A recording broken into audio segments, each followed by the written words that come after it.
Oi, gente! Segundo vídeo sobre o paradigma do relativismo cultural em antropologia. Nós vimos que o conceito de cultura foi um instrumento por meio do qual os relativistas puderam lidar com o problema do etnocentrismo. Lembrando, as teorias evolucionistas que vimos em outros vídeos tinham um forte caráter etnocêntrico, justamente porque em suas análises partiam do paradigma da própria cultura, da própria sociedade, do antropólogo que estava analisando o outro, que estava analisando outros povos. Por isso, o problema do etnocentrismo. E eu queria começar esse vídeo com um exemplo de uma obra do Franz Boas que vimos no vídeo passado, que é o pai fundador do paradigma do relativismo cultural. Essa obra é o livro chamado Arte Primitiva. Então, o Boas está muito interessado em entender como que as diferentes culturas expressam sensações de satisfação diante de obras de arte. E ele diz que isso é algo universal, que todas as culturas admiram formas artísticas. É claro que algumas concepções, como o conceito de belo ou outras emoções que se sente diante de uma forma artística, variam de cultura para cultura.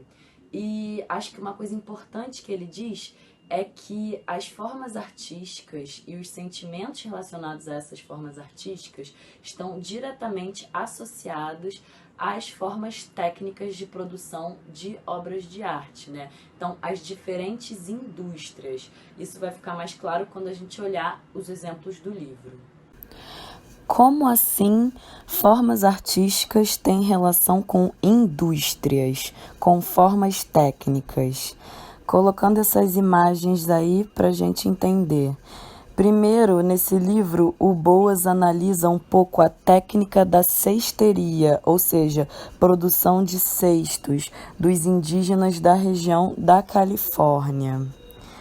Depois, ele analisa uma outra indústria, que é mais ao norte desse território, que seria um povo marcado pelo uso da madeira. Então, muitos desenhos eram feitos na madeira e não no cesto. Então, ele está analisando grandes habilidades mecânicas, né? Sociedades que são complexas justamente por suas técnicas mecânicas de produção de artefatos, de utensílios e de formas artísticas. Quando ele analisa os pueblos do território do sudoeste americano, ele já atenta que o ponto central é a cerâmica. Por isso coloquei essa imagem aí como um exemplo para vocês verem. O importante é que o Boas estava contestando a ideia de que os primitivos não atribuem valor estético à perfeição técnica. Pelo contrário, esses exemplos, a complexidade desses exemplos mostra isso. Então, os objetos manufaturados dos diferentes povos mostram que todos os povos atribuem valores estéticos às suas diferentes perfeições técnicas. Então, são outras formas de atribuir valores estéticos que são baseados em indústrias diferentes das nossas. Vimos então que o Boas, nesse livro Arte Primitiva, fez esse movimento de um elemento que ele considera universal para particularidade em cada cultura da manifestação desse elemento, no caso, a forma artística. Então, por isso que o Boas é conhecido por seu método particularista. E todos os relativistas, de um modo geral, vão dar muita atenção para as particularidades de cada cultura e menos para as formas universais da humanidade e menos para as relações entre os povos e entre as culturas. Então, eu queria dar um exemplo de outro desdobramento do paradigma do relativismo cultural, dessa vez na linguística. Eu estou falando de um linguista chamado Benjamin Worf. E o Benjamin começou, o Worf começou os seus estudos partindo de uma percepção que ele teve de que as línguas eram muito diferentes e de que algumas formas de linguagem eram mais complexas que outras. Então ele achava, por exemplo, que as linguagens que podiam ser vistas no continente americano eram mais complexas do que o grego e o latim, por exemplo. E eu não sei se vocês lembram, em outros livros, quando a gente estava falando do difusionismo, mas na época dos evolucionistas, os estudiosos na linguística estavam muito mais preocupados em identificar as similaridades e as proximidades entre as línguas, e inserir as várias línguas que existem no mundo em famílias de linguagem específicas, né? Mostrando essas relações entre as línguas. Olha como esse paradigma muda quando a gente vai para o Whorf, que é um desdobramento do relativismo cultural. Agora, o principal é perceber essa diferença entre as línguas, essa diversidade linguística. Por isso que essa galera ficou conhecida por uma hipótese que é muito conhecida, que é a hipótese Sapir-Whorf. O Sapir, assim como o Whorf, é um linguista, que é também conhecida como a hipótese do relativismo linguístico. Então é o movimento do relativismo cultural chegando no campo dos estudos da linguística.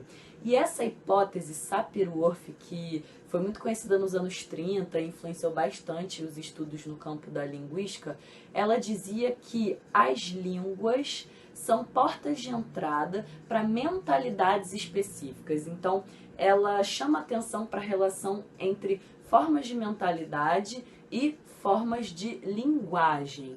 Então, esse é um paradigma linguístico muito peculiar, né, desse período histórico, desse momento do desenvolvimento dos estudos da linguística, que entende que a linguagem, uma linguagem específica, por exemplo, aqui o português, tal como falado no Brasil, é porta de entrada para uma mentalidade, é porta de entrada para um mundo específico, como se cada cultura tivesse a sua mentalidade específica, cada cultura fosse um mundo diferente de outros mundos culturais. O Whorf, em suas pesquisas, comparou o inglês com línguas nativas. Esse quadro aí é um exemplo que eu retirei do livro do Alan Barnard, que eu sempre falo, História e Teoria em Antropologia, e é um quadro de prefixos e sufixos da língua dos habitantes das ilhas Kiwai, na Melanésia.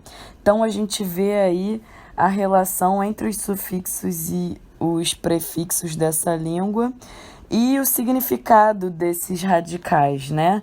Então, por exemplo, uma ação de dois sobre muitos no passado, uma ação de muitos sobre muitos no passado, uma ação de dois sobre muitos no presente, uma ação de muitos sobre muitos no presente, uma ação de dois sobre dois no presente.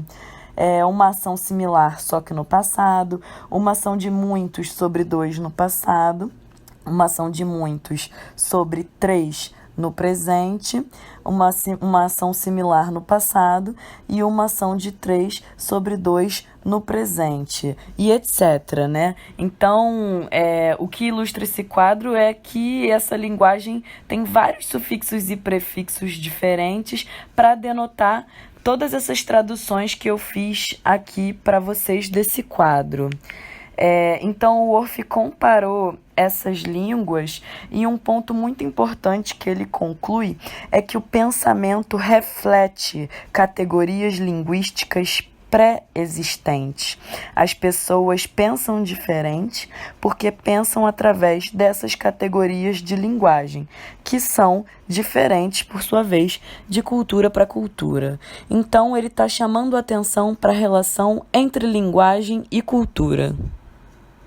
É muito interessante, gente, que esse paradigma linguístico é muito criticado e a linguística sofre uma grande mudança posteriormente com o advento do estruturalismo. Isso vai ficar mais claro no vídeo que a gente se dedicar a falar de estruturalismo e do Lévi-Strauss. Espero que eu faça esse vídeo em breve, depois de alguns outros que eu pretendo fazer. Mas o estruturalismo, depois dos anos 50, vai vir com fortes críticas ao particularismo. E, na verdade, não vai chamar atenção para as relações entre linguagem e cultura, mas sim entre linguagem e estrutura. Então, para os estruturalistas, as línguas criam significados porque criam, ao mesmo tempo, estruturas. Então, o estruturalismo na linguística separa as palavras e as coisas. Se no paradigma linguístico mais relativista e particularista que a gente estava vendo agora, a linguagem é diretamente vinculada às coisas que ela representa, ao mundo concreto, no paradigma linguístico estrutural, as palavras e as coisas são separadas. É um debate bem complicado, mas eu acho que no vídeo sobre estruturalismo isso vai ficar mais claro. Então, as línguas são diferentes porque as estruturas linguísticas variam nos diferentes povos, né? Então não se trata de uma relação entre língua e cultura, entre língua e mentalidade, entre língua e mundo concreto. E bom, como eu falei, a hipótese Sapir-Whorf foi criticada, e eu tenho um exemplo aqui de uma crítica dessa, né? Alguns pesquisadores, por exemplo, compararam o povo navarro e o povo apache. E o povo navarro e o povo apache, eles falam línguas muito parecidas, né? O povo apache no oeste americano e o povo navarro hoje vive numa reserva no nordeste do Arizona. Eles são da mesma família linguística, só que, apesar disso, eles têm uma organização social muito distinta. Então, enquanto o povo navarro costuma viver em assentamentos fixos e permanentes, o povo apache costuma ser nômade. A sua estrutura política também é diferente. O povo navarro é conhecido como um povo bem pacífico, que não costuma travar guerras. E o povo apache, por outro lado, tem como uma marca central da sua estrutura política a formação de uma hierarquia de líderes voltada para a guerra. Então, uma questão que esses pesquisadores que estavam criticando a hipótese Sapir-Whorf, mais uma vez, vinculada ao paradigma do relativismo cultural, colocaram é justamente essa. Só porque povos falam línguas parecidas, eles pensam de maneira parecida, e o que a gente vê com esse exemplo da comparação entre os navarro e os apache é que não é necessariamente, as culturas não são parecidas porque a forma de linguagem é parecida. Só por curiosidade, gente, o nome da família linguística a qual pertencem as línguas do povo navarro e do povo apache é o grupo Atapascan. Bom, mas eu queria fechar esse vídeo sobre relativismo cultural, trazendo algumas críticas contemporâneas a esse paradigma e ao conceito de cultura. Posteriormente a gente vai ver isso melhor quando estiver falando de antropologia contemporânea, mas de qualquer forma não conseguiria fazer o vídeo sem colocar pelo menos de uma forma panorâmica as críticas. E aí eu penso em alguns autores, por exemplo, Marvin Harris. Ele diz que o Boas acaba ficando muito enclausurado na cultura, justamente por analisar cada elemento cultural tendo em vista esse todo complexo, e não acaba atentando para as relações interculturais, ou seja, para as relações entre os povos. E aí ele diz que, por não perceber a relação entre os elementos culturais, ele acaba perdendo de vista isso que ele chama das linhas que governam a história humana, né? As forças que ditam os ritmos e os caminhos da história humana. Eu penso também no Clifford Geertz, que é um antropólogo dessa linhagem da antropologia cultural americana, utiliza muito o conceito de cultura na sua hermenêutica, a gente vai ver isso em outro vídeo, segue essa escola, mas em determinado momento da sua obra e da sua carreira, o Geertz faz uma crítica a esse paradigma num texto específico chamado Anti-Antirrelativismo, e ele traz os comentários de alguns autores que acham que o Boas e o relativismo cultural acabam interditando, impedindo a possibilidade da crítica cultural. E aí isso me lembra um exemplo que está muito presente nos livros didáticos voltados para o ensino de sociologia no ensino médio, que é o famoso exemplo da polêmica da mutilação do clitóris feminino, né? Prática que ocorre em alguns países aí pelo mundo. E aí a pergunta que a gente coloca então, vamos analisar esse elemento cultural da mutilação do clitóris feminino, tendo em vista o todo complexo da cultura, compreendendo e legitimando e colocando a pertinência dessa prática porque faz sentido dentro de uma lógica cultural, ou vamos fazer a crítica cultural e tomar um posicionamento político diante dessa prática, né? Então tá aí um exemplo bom para se criticar o relativismo cultural.